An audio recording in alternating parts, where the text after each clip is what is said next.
Hello and welcome everybody. I'm Anthony Gonzalez and I'm the Senior Program Coordinator with the Higher Education Center. And I want to welcome you all today to our webinar titled Connecting the Dots, Working with Fraternities and Sororities, featuring our very own Logan Davis.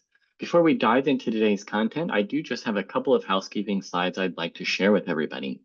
Here on the screen should look somewhat familiar as we are in the Zoom webinar format.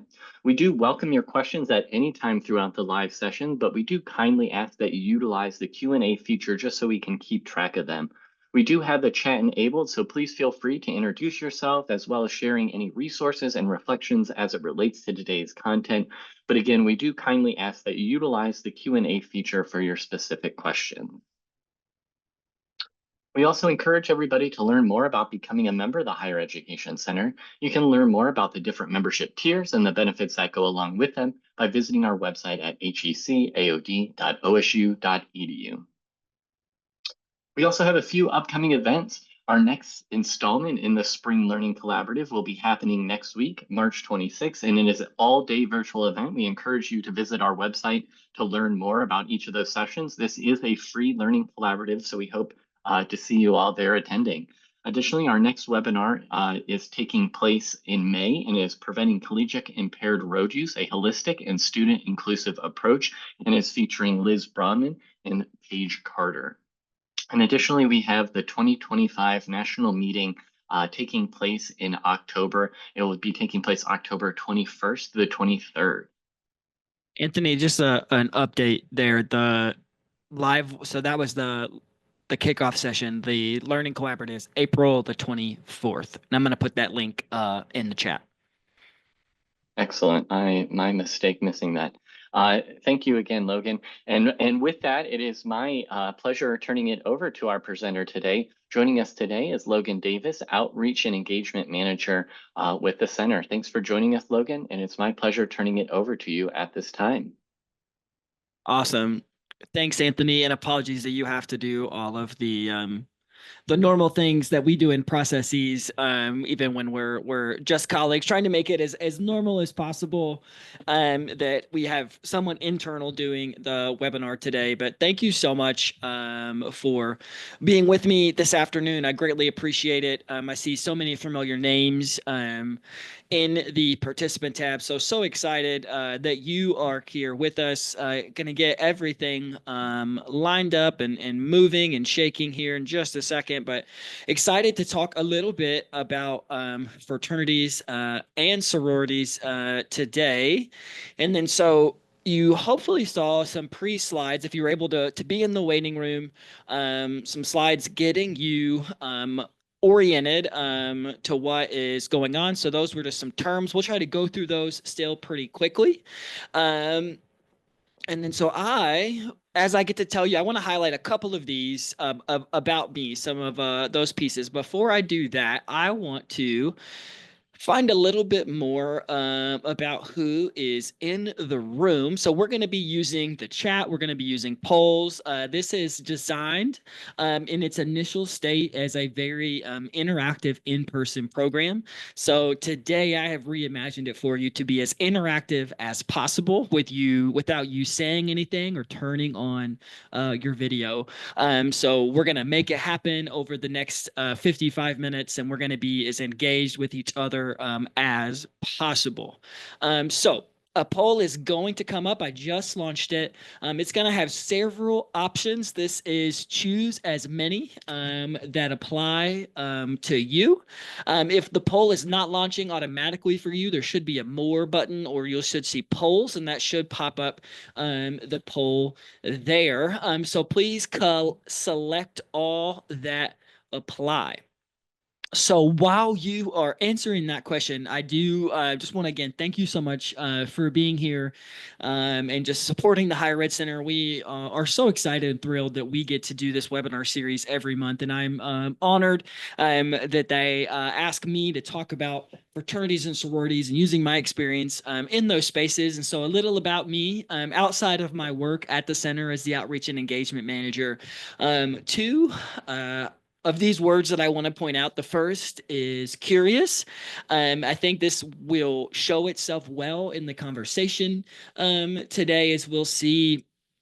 I like to break things down, pick things apart, make people help people think and think about things in as many ways as possible. If it were objects, I want to take it and I want to hold it in my hand and I want to look at every single possible view and angle of that as possible. And I do that with my work. And the last word that I want to do is Southerner. I just got back from Georgia, so I can hear the drought and being back with my people in the South, but I don't put that in there simply because of speech. I put it in there because I grew up in a very rural Southern conservative family and had a fantastic upbringing, very fortunate, very privileged, but it impacts the way that I do my work and thinking and reminding myself that I grew up in a very abstinence-based household. And my first interaction with a large group of drunk people was fraternity recruitment. Um, and so it reminds me to think about students and how do they come to us, and every single person has a unique experience that they bring to us. And so reminding ourselves that we have to think about the background of that student. We have to be curious about the students as they're willing to share that information with us. Thank you so much to everybody for answering that poll. I'm going to share it with you. It should pop up automatically. So just kind of seeing who we have with us today. So excited. We do have 11 people on the webinar that are members of fraternities and sororities. So excited to have you and invite you to share your expertise, excuse me, and thoughts and experiences as we come along here as well. So we do have some folks working prevention, some in recovery. We have some fraternity and sorority professionals, absolutely, counselors, and then student conduct. Um, I'm glad we had at least half of the people almost get all the way to the bottom of the list and being really cool people. I feel like some of you need to do some introspection. I believe you are also really cool people, and you could easily check that box and love the people and the honesty that I just don't really fit in this category. So thank you so much for answering that, and then we are going to get this ball rolling. So what this is going to look like is we are just a little bit about the center. If you're here, hopefully you understand what we do. We try to help people do their job as much as possible. Encourage you to sign up for the U report. You can do that. This, Anthony, if you can share, you probably already have the link to the slides. You can use that QR code to sign up there. And then at the end of this hour, hopefully these are the things that you will be able to do. So what we're going to do, and hopefully the path that we're going to follow over the next 50 minutes, is we're going to do some foundation setting. We're going to go through those terms that were on the pre-slides. We're going to go through them very, very, very, very quickly because it's important to go through those terms so we don't have to backtrack. And then so it is great to have that information on the front end, so a lot of the back end information makes a little more sense. So we will do that pretty quickly. So we're going to do foundation setting before we get into a little bit more of the interactive pieces. Okay, thank you everybody for going further and beyond introducing yourselves in the chat. Greatly appreciate that. I know that can be valuable to see where everybody is coming from and the work that they are doing. So as we walk through the terms to know, the first few are going to be broken down into talking more about governing or umbrella organizations. The first 3 slides are going to be about student groups on that campus, and then where they fall in kind of with a national group. So what we have on the first slide is IFC and NIC. This is what we're talking about are historically or traditionally white fraternities on campus. They're going to be under the umbrella of that interfraternity council. And then so it's a governing kind of group. They're going to have rules and policies. They're going to go oversee the recruitment process, and they may even have some social policies and parameters as well. They fall under the umbrella of the NIC, the National interfraternity conference. The word that I want to point out here is umbrella organization. They use that very targetedly because they are not a governance organization, so they provide support, guidance, but they do not govern their member organizations. They provide recommendations only in that capacity, which is different on the traditionally white sorority side, what we see. So nationally, from there, we see the National Pan-Hellenic Conference. And then that is a governing organization they have 26 members, historically white sororities. And then so on campus, you may see that as Panhell, PHC, CPC, some of the names that might be used. And so that is that student version of that governing organization. And they do provide governance for the organization. So policies and rules that apply to all member organizations. We do have the Q&A feature turned on today. So if you have immediate questions that pop up or kind of pondering thoughts, feel free to put those in the Q&A. I'll try to keep track of notifications that pop up and try to capture them in real time if we can. Next, we have NPHC, which is our National Pan-Hellenic Council. And then so we see this on a national and local level as well. So these, you may also hear it referred to as our Divine Nine organizations. So these are our historically Black fraternities and sororities, 9 specific organizations. And then so NPHC, going to be the national organization. And then we will see that for just those organizations, just the NPHC, a student organization, kind of that governing group as well. NPHC were really the first, they were the first culturally based groups to pop up, and we have to be honest with ourselves of why these groups exist. They were told no, that they could not join from the existing fraternities and sororities, the white fraternities, the white sororities. But so because they were denied those spaces, they created their own, and so that impacts greatly how we need to be working and interacting with these organizations. We also see culturally based groups for other ethnicities and races as well. We also see Latino organizations. So there we have NALFO, the National Association of Latino fraternal organizations, an umbrella organization that promotes and fosters positive experience for Latino fraternal organizations. And then we see NAPA, so which is for Asian Pacific Islander Desi American fraternities and sororities. And then so notice those are mostly just national. What happens when we see it on a local level is those groups will then be put under one umbrella as a multicultural Greek council. There is also a national multicultural Greek council for groups that aren't members of the other organizations or don't really fit under their umbrellas.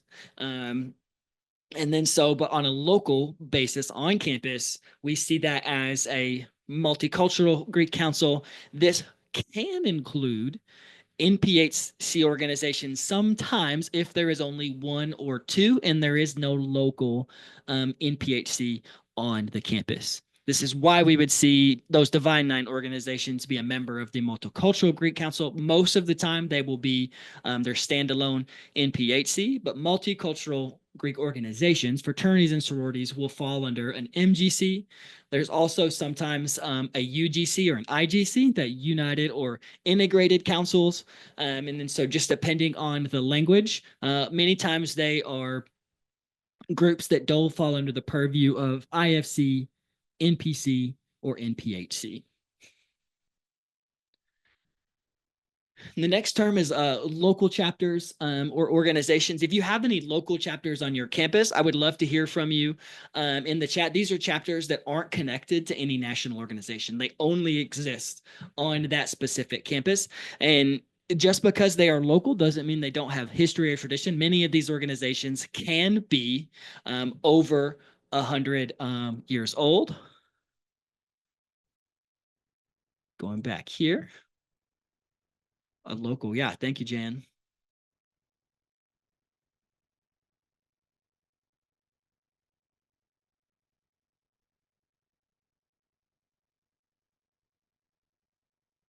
Yes, had a very important comment come in, is that so you will hear me use the words historic and traditional for historically white, and then historically Black, and then our culturally based groups.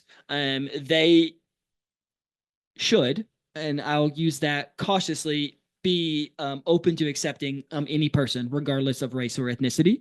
Unfortunately, we know that doesn't happen in practice every single day on every single campus and every single chapter.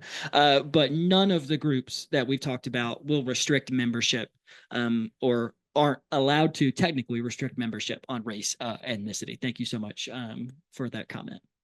Reminder there, absolutely.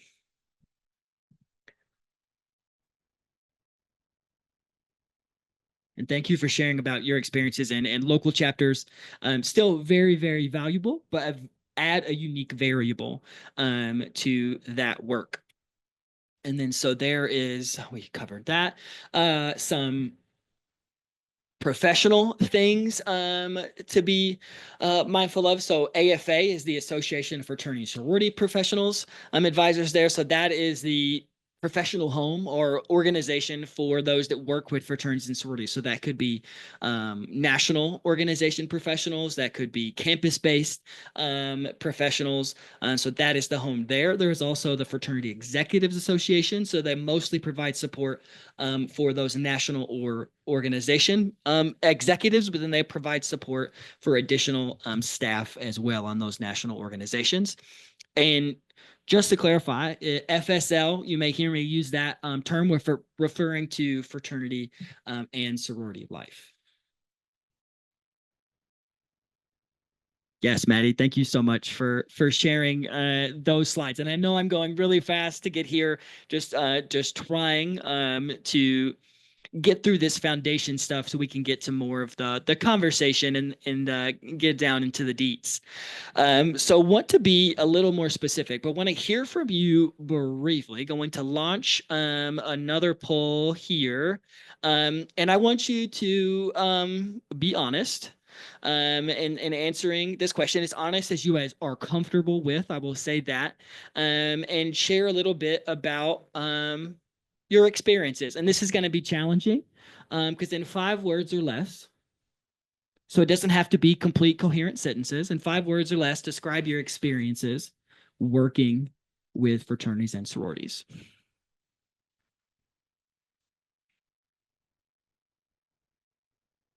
So as we wait for those responses to roll in, I do want to break down specifically what we are talking about.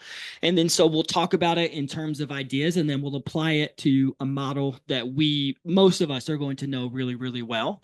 And then so when I think about what I want you to think about as we talk through today's with fraternity and sorority life, thinking about it in levels. And then so we have our members. Those members are part of a chapter, an organization. Those chapters on campus make up a fraternity sorority community, and many of those chapters are then going to fit in a council, going to be grouped in there. So IFC, Panhellenic, NPHC, MGC, and then so those local chapters are going to have advisors. So that could be campus-based support. They could also have campus advisors that have no affiliation with the institution. They might be alums, but they don't have to be faculty or staff. They could just be community members that provide support to the organization. Most of the time, they're going to receive support from that national organization, which those chapters are a part of. So we leave the local level. We're a part of a national organization.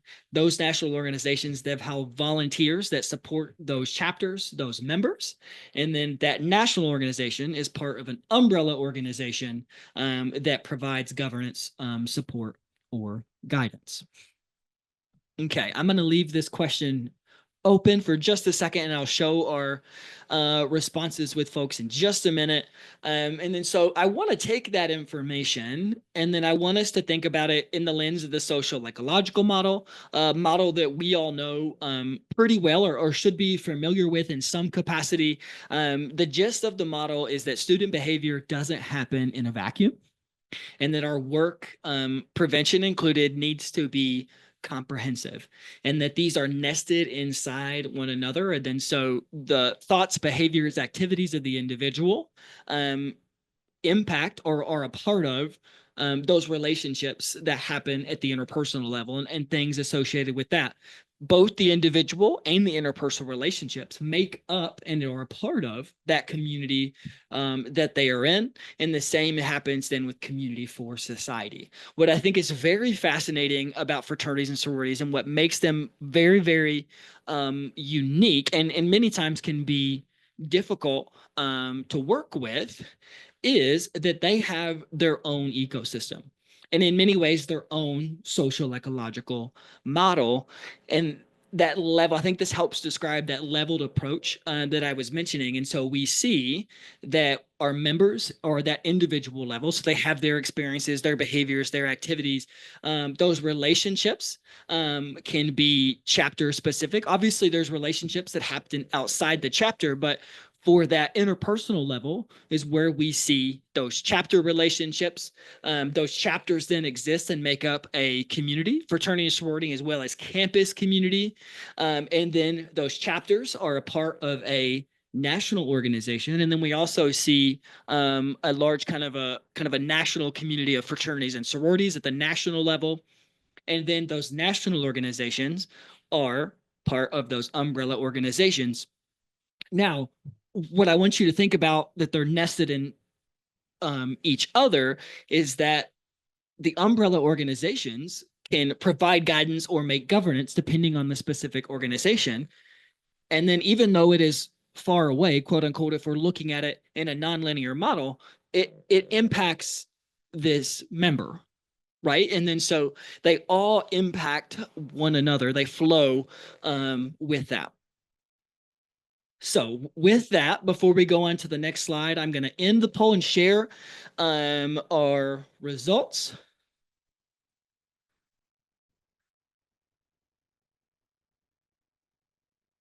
Okay, this is my first time using open-ended questions. And then so I'm not sure if you can see the results here. So we're going to give a brief summary. If we can. So we see intimidating can sometimes be positive, hard to get their interest, barrier. So we see that negative approach there as well. Okay, so only your response. Okay, absolutely. So I'm going to summarize these as quickly as we can. So we see, ooh, that double-sided coin, blessing or a curse, and that what we see as well. So people saying can be very positive, but can be very difficult or hard. Um, I really like this response, and the honesty is woefully ignorant of how they work. And I love that. And acknowledging is like, I need to understand more, is what I hear. Saying that, protective, hesitant. I love those words. Working with the folks that work with fraternity sorority life. Driven, harmful. Responsive. I love to see the response there. Difficult and confusing. A member in undergrad, rewarding and challenging. These are fantastic. Thank you so much for sharing these, folks. Let's see. I see, but I do see some fun and receptive that we have here. Risk management and hazing. So associated with that, there's some confusion. I did see some committed, loyal partners. So when done correctly, it can not be super frustrated, more challenging, kind of a mixed, some resistance. Again, we see challenging, aggravating, and even a dishonest. I love the honesty. Thank you. Seeing some more kind of talking about the response piece, right? We interacted with them mostly after conduct sanctions. So there's some new, new working with this group. So awesome, absolutely. Thank you so much for sharing that. I really, really appreciate it hearing those. And I think just want to summarize is that the experiences are all across the board, but I do want to highlight that I think we saw from a lot of the group in here, there is a theme of them being difficult, that there is challenging. Even those that said that it was challenging, they said at moments it can be fulfilling. And then so I want to acknowledge that this can be challenging work. And my goal in doing this presentation. So my background is working with fraternity and sorority. I failed to do that in the intro. I always do. So apologies, but I went to graduate school at LSU. Go Tigers. And then to my fellow SEC friends, we know it just means more. And so I worked in the fraternity sorority life office there. Out of grad school, I worked at a small regional campus in Arkansas as a one professional office advising fraternities and sororities, and then worked at a national sorority doing prevention education for them prior to working to the center. And so I'm very passionate about fraternity and sorority work, and have the opportunity to live a little bit in both the prevention and fraternity and sorority world, and try to be a bridge and talking about these things as much as possible. Okay. Just trying to get my bearings here. So we're almost done with foundation setting. The one, I think, just to kind of sum up the foundations piece is I want you to think about it in the terms of umbrellas and icebergs. When we think about an umbrella, I want you to think about support. There are organizations that provide support from that. I also want you to think about it that sometimes it is viewed and can be perceived, and sometimes actually happens, is that organizations can provide protection for chapters or individuals, sometimes necessary, sometimes not, and then sometimes it can be a barrier for their as well. But I also want you to think of it in terms of the iceberg, and it's not the full picture. So a lot of times the interactions that we have specifically on the health and wellness, the prevention, the recovery side might just be with an individual chapter, or with maybe we have the opportunity, we've been successful and have those relationships and are able to work with the entire community. But that still then is only the tip of the iceberg of the experience that we see. It may just be the two rings of the social ecological model specific to fraternities and sororities. We have to think bigger picture about their experiences and relationships with the national organization, with umbrella groups, and things there. So it's so much more than just the experiences that we see on campus. And so lastly, before we get into the more conversational pieces, and we're going to try to do it as much as we can in this webinar format, is that I want to acknowledge that majority of our conversation for the next 30 minutes is going focused specifically on harms caused and created by historically and traditionally white groups. And why that is because that is where my expertise lies.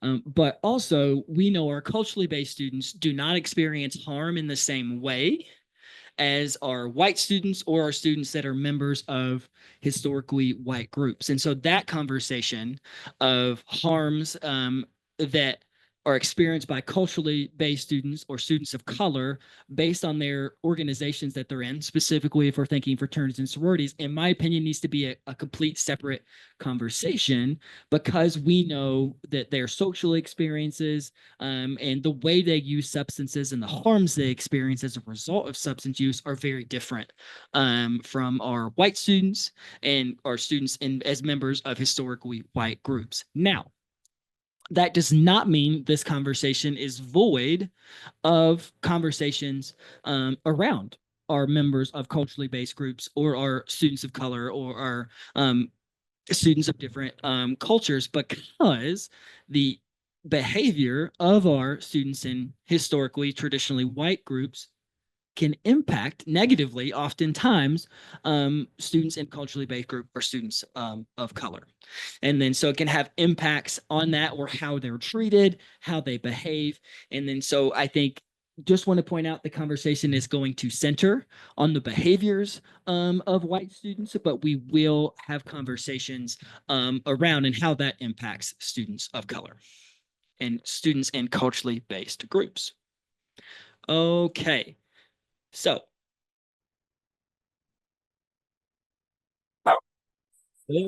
Of course, he hasn't barked all day, and he's decided that this is it. Apologies for those of you that are like, "Ooh, I hear cute dog." What kind of dog is it? Titus is an almost 3-year-old King Charles Cavalier, and he's an aggressive lover. Is the words that I will share there. So next we're going to be looking at dots. Dots are a completely made up framework on my end, but a great way for me to conceptualize some of the things that make working with fraternities and sororities unique. And then so the way I conceptualize that at dots are complexities or barriers that impact successful working relationships. So how we are going to decide where we start. And then so typically I would have people call out where we want to start. So we are going to try to use polls to get this done. So just a little rundown from all of these is, and so we have all groups not created equal. So we'll talk about the differences in that with volunteers, talking about what it means for fraternities and sororities to be volunteer driven, have robust volunteer systems, talking about belonging, how it shows up, how it interacts in fraternities and sororities. FSL approach to prevention as it sounds. What is it? What could it be? What is it not? Staffing structure and experiences. So using some data from AFA that we know it's a bit dated at this point, but I feel still relevant, but also to the experiences having from that collaboration, special attention. So how those organizations are then seen and interacted with on campus. And lastly, that collaboration and insulation, what works, what doesn't work, what hasn't worked, and then why can they be hard to collaborate with and why are they insulated so much. So I am going to throw up a poll. And then so you should be able to rank these from how we want to talk about them. So number one would be I want to talk about this one first, and then all the way into the last. Unfortunately, we probably won't get through them all. So feel free to rank those. I will say, so if you want to put all groups are not created equal, we're going to start there because it is a great foundation conversation to show how we are going to get started. Because what will happen is I'm going to ask a question or have like a interactive feature within Zoom using that. And then when we get to each one of those, and then I'll share my thoughts around that, and then we'll have a conversation in the chat as well. So I'm going to give just a second. I got to step away for just a moment, but I'm going to give space for people to rank how we want to answer the dots, and then we'll get started in just a second.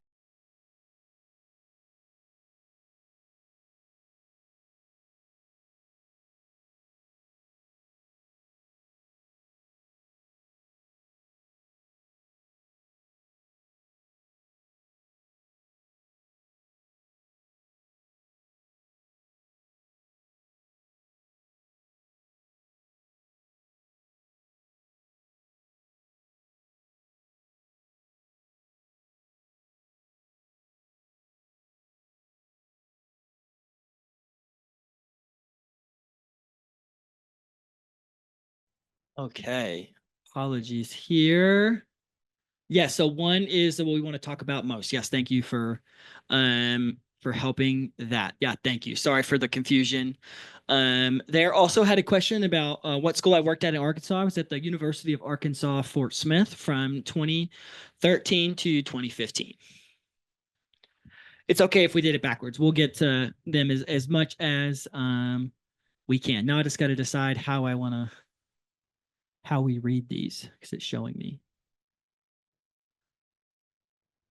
All right, we're gonna end the poll. I know not all of you have completed it, so apologies if you're still working. All right, so sharing our results.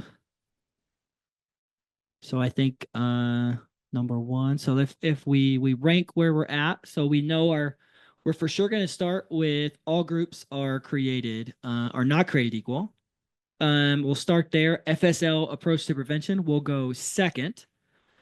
And then it looks like we're close between Special attention, yep, and belonging both have 10%. So that is how we will break it up. So we'll start with those four. Hopefully we get through those, and we'll try to make the most of it. Again, please place comments and questions in the chat as we go along. So we're going to start with all groups not being created equal. And so going to do another engagement via Zoom.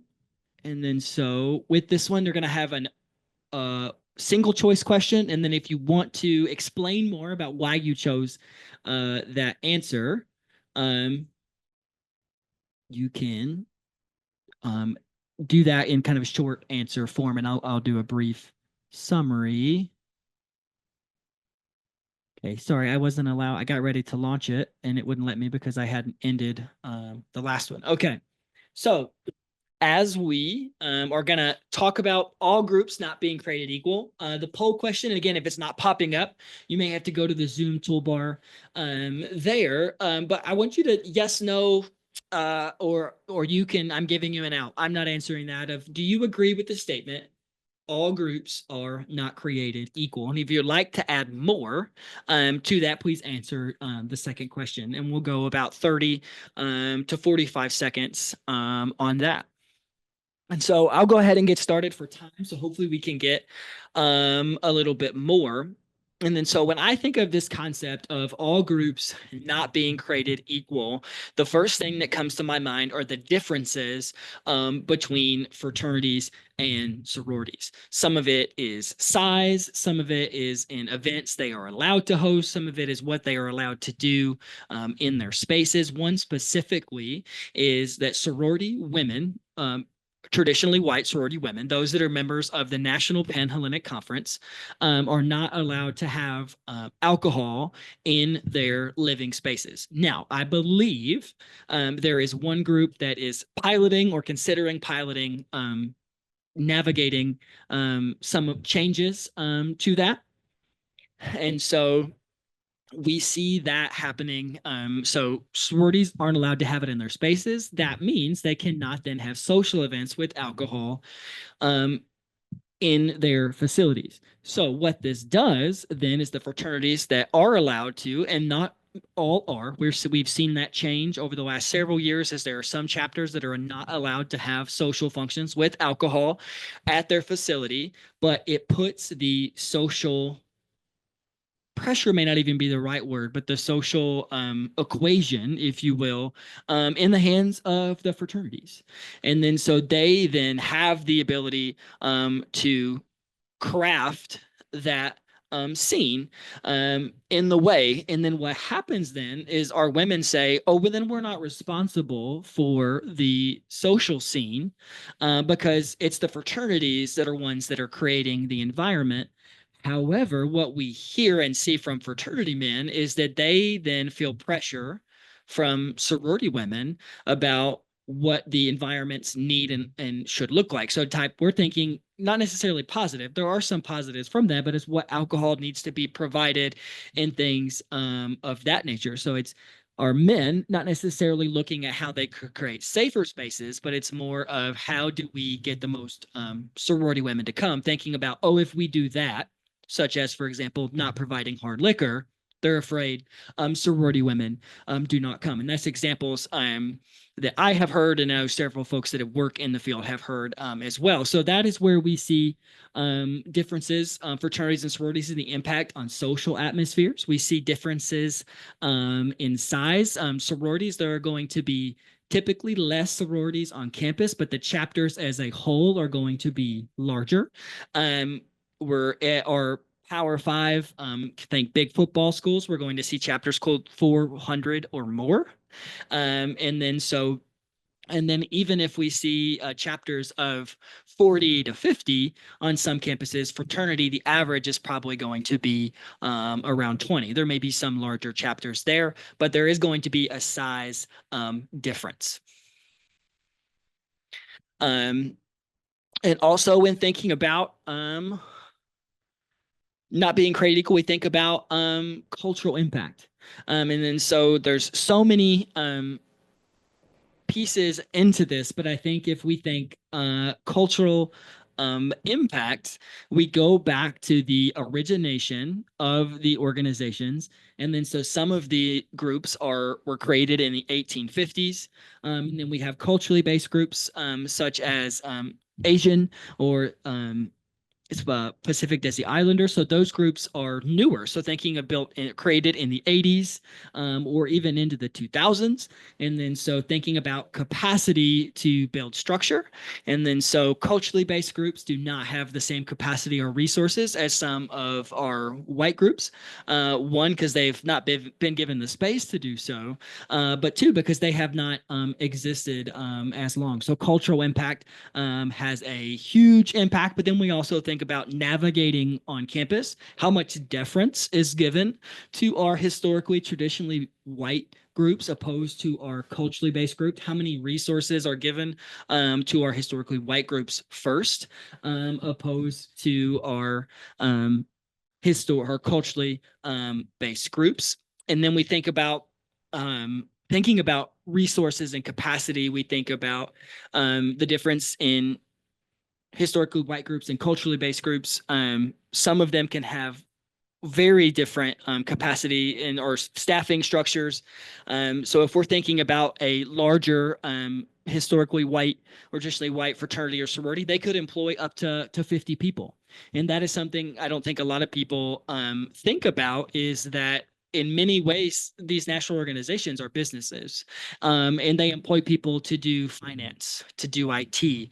A great way to look at it is to thinking about a staffing structure. This is pulled from Delta Gamma's website.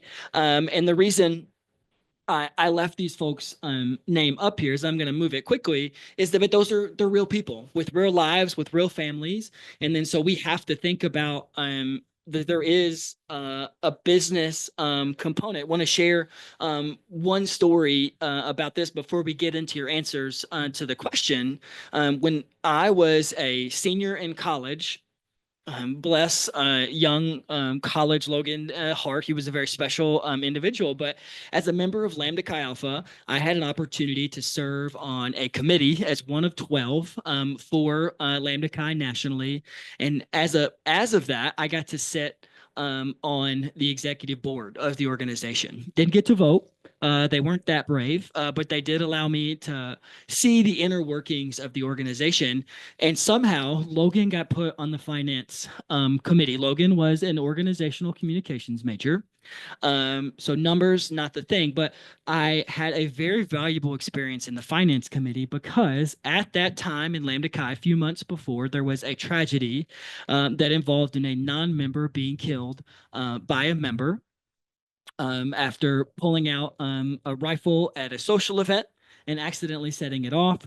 And then so obviously that chapter was closed. It was at Florida State University. The chapter was closed very quickly, but the finance committee report, the structure of it was talking about how the organization was able to close the chapter, which at the time was one of the largest in the organization, without going in the red.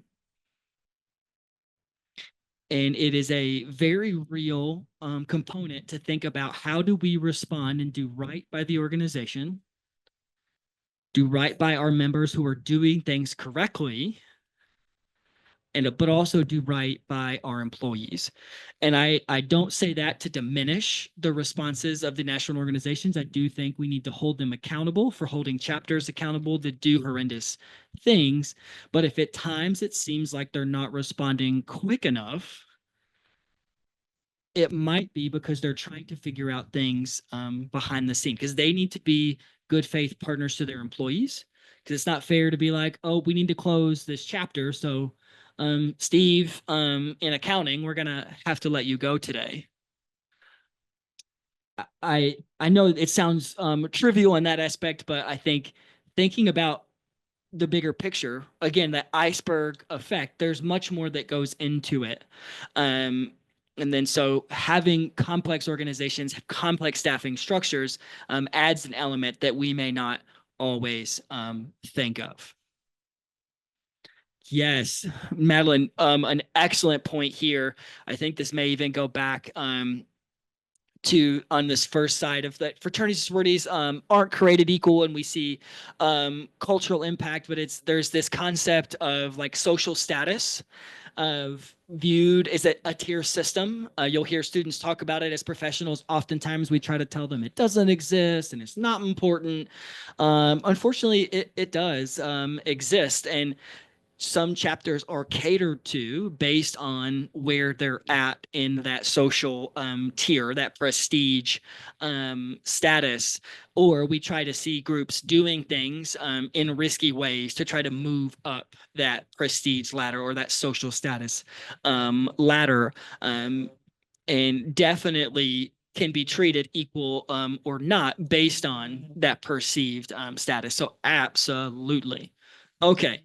So I talked a lot without this poll. Let me share results for you. So I think the startling thing here is that no one selected no. So no one disagrees that all groups are not created equal. And I think that's extremely valuable, as I think we have to understand our own biases when we work with these groups.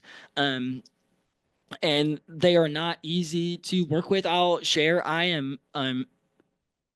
my home chapter, so Lambda Kappa at Murray State, they do not speak with me. I'm not on speaking terms with the chapter. I turned them in for hazing to the national organization, and then so I understand this is complicated and frustrating work, but understanding that not all groups are created equal is important, I think, as a professional, because it lets us know um, how where to spend our time. How do we who are going to be good faith partners, because I think it is important to know that every organization is going to have different priorities. Partnering with the campus is going to be higher up that priority list than some, and so I think that is extremely valuable. And then I think the last point I want to make from my points here is that fraternities and sororities naturally, I think, on a national level are still pretty reactive. Even in their prevention work, it is okay, we need to do this work because an incident happened. And then so still very much response oriented rather than kind of upstream approaches. All right, so let me look at the summary here. Some resources, absolutely. I love this. The histories and reasons for being created. Inequality is a part of society as a whole. Some more history, degrees of support, absolutely. Resources, power, and privilege, absolutely. Some more reiteration of power and privilege. Internal and external perceptions, laws and regulation differences. Thank you for adding that. I think that is incredibly powerful, especially if we think about fraternities and sororities. Many times, perception or reality, we see there being more structure around sorority. Some of it is that sorority women are very good at following policy, sometimes to a deference, that we take out the human element to that. And then fraternity men are not as good at following rules, policies, and processes. Um, absolutely. Okay, so seeing some things in the chat here. Um, awesome. Oh, I hit the wrong button. Okay, we're just gonna go back home. Okay. So any questions or comments or things that you want to add to this concept of all groups not being created equal before we move on to the fraternity and sorority approach to prevention?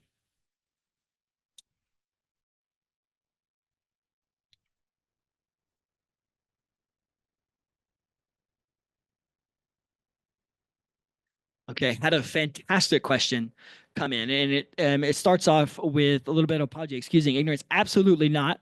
not ignorance at all, but is there, it says, is there a rhyme or reason to which Greek letters are in the names of these groups? And the answer is absolutely.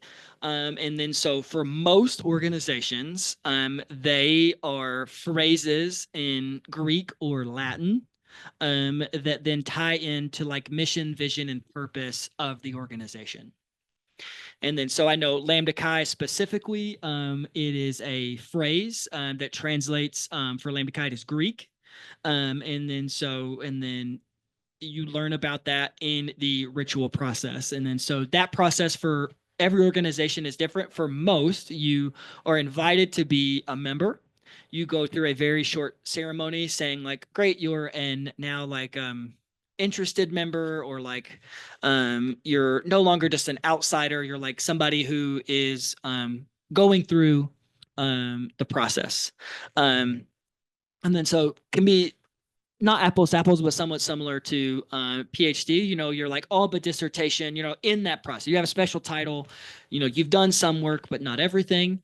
And then the last piece is that final ritual where you learn pretty much everything of what everything means. And then as you know everything, that makes you a full-fledged member of the organization. Now, granted, knowing that of okay, do these things, get this information, there is that power dynamic in where hazing and other risky things come in. But the basic answer of the question is yes, they choose them based on a phrase or what they mean for values. A good example for, so there are two fraternities that I know of that are non-secretive fraternities. I know Farmhouse, for example. So they don't use Greek letters, it's just spelled out. So if you just Google Farmhouse Fraternity, they have a lot of their information open on their website. And then Delta Upsilon is another. I'm not sure how much of theirs is on their website, but their ritual and initiation ceremonies are open to the public. So I know parents can come of students that are getting initiated, and I'm assuming faculty and staff would be welcome as well. So those are just some examples there. So I know we are running out of time. I apologize. So we will start with FSL approach to prevention. Trying to remember what engagement one we got here. Okay. It's a poll. So not, I don't think it's open-ended. Aha. So on this first one is on a scale of 0 to 10, how much do you trust the prevention efforts of a fraternity sorority chapter, national organization, or campus-based fraternity and sorority life office?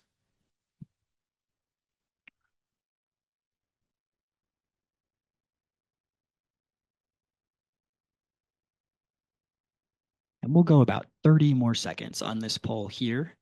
I will start my initial thought. And as we highlighted with the not equal question, we see there is a role of insurance. I think we have seen an increased role of insurance over the last 10 years with insurance realizing, one, that they are expensive because fraternities and sororities are like the second most expensive thing to insure.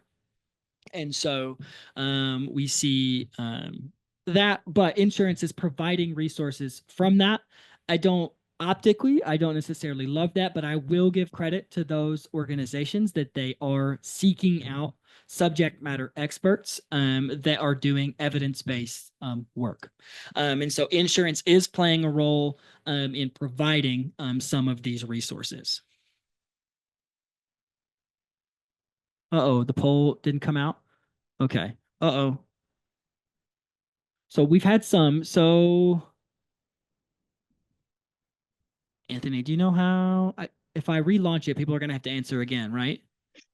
Yeah, I think that I'm seeing some participants have completed it. So you have launched the poll. It just might have gotten hidden on some participants' dashboard. When looking at your screen, like where you see the mute or audio features, there should also be a poll button that should then pop open like a pop out to the poll. Okay, so it's not working. All right. So from the folks that have participated right now, we see a smattering in the middle. So we see our largest percentages between 3 and 7. Um, but we're going to try to relaunch. And then did that. We'll see if it pops up for folks that weren't able to answer the first time. And then if you are unable to see this question pop up, so the question is just on a scale of 0 to 10, 0 being no trust, and 10 being lots of trust.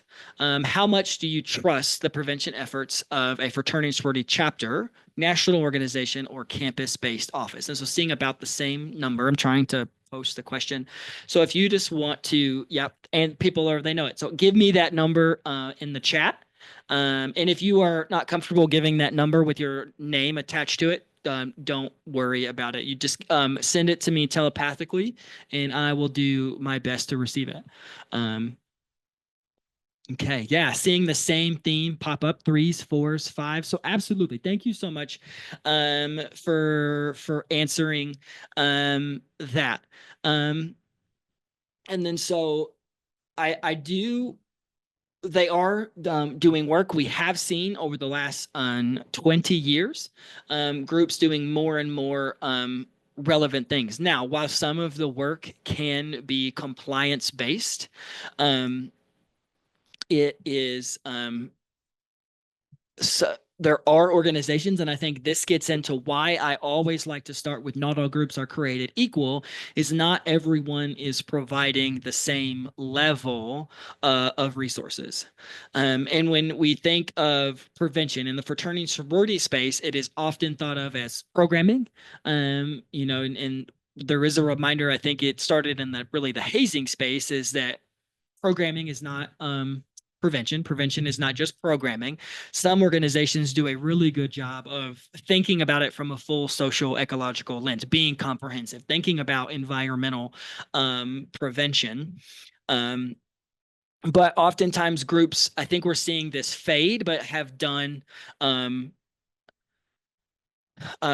let's just do what we can, and then we'll stick with what works. And then so last couple pieces here. Apologies that we only got through 2.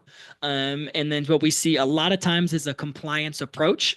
What this has happened is we've seen over the last 10 years, groups do a course that all members have to take, new members have to take prior to initiation. That's pretty comprehensive, but a lot of times that comprehensive work stops there. We have seen groups or organizations then do send out programs on a rolling basis, and so they get information about alcohol, about sexual violence, about belonging, and then send. But that comprehensive approach that every member receives every year is typically that kind of compliance checking that box. And so some final thoughts here before we close, because I don't want to keep you over and know people are having to go to the meetings, is I think it is important that some groups are providing very substantial resources and education and programs when it comes to prevention work. And I think to pair it with that, not all groups are created equal, is if as you build relationships or learn more about groups on your campus or organizations that are represented and build those relationships, keeping that open mind, is that as you identify good faith partners, learn more about what they do. And then if if the campus still says you need to go in and do a program, even though the national organization has done it, this gives you the opportunity to know, okay, they've already had an alcohol program for their national organization. How do we make them the experts in this piece? And then so how do we use their expertise there? So when we go in, instead of looking at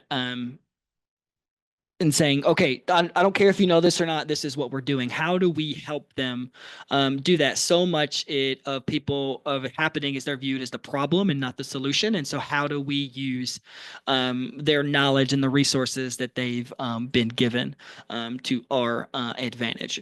So as land the plane, just a few thoughts here. So if we're thinking about working with fraternities and sororities, we don't have to go think old school. We don't have to try to immerse ourselves in the world of fraternity and sorority. I think knowing that it's an ecosystem, knowing that it is unique, and not only it is unique, it is complex. So that's why I have the full tongue twister: is that you need unique New York, unique New York, you need, or that's something. There are so many versions of it, but not only is it unique, it's incredibly complex, and we have to keep that in mind.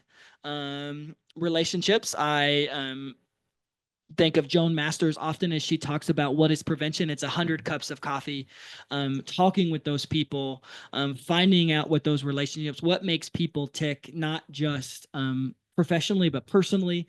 How do you connect with people? And I think that is that as well. Before I land the plane with some updates from the center, was at a conference the last few days, and the speaker was talking about we have to create positive environments for our young people to be in. And unfortunately, when we get to college, they get into environments, if we're using the growing analogy, that aren't necessarily considered positive or high quality for growth.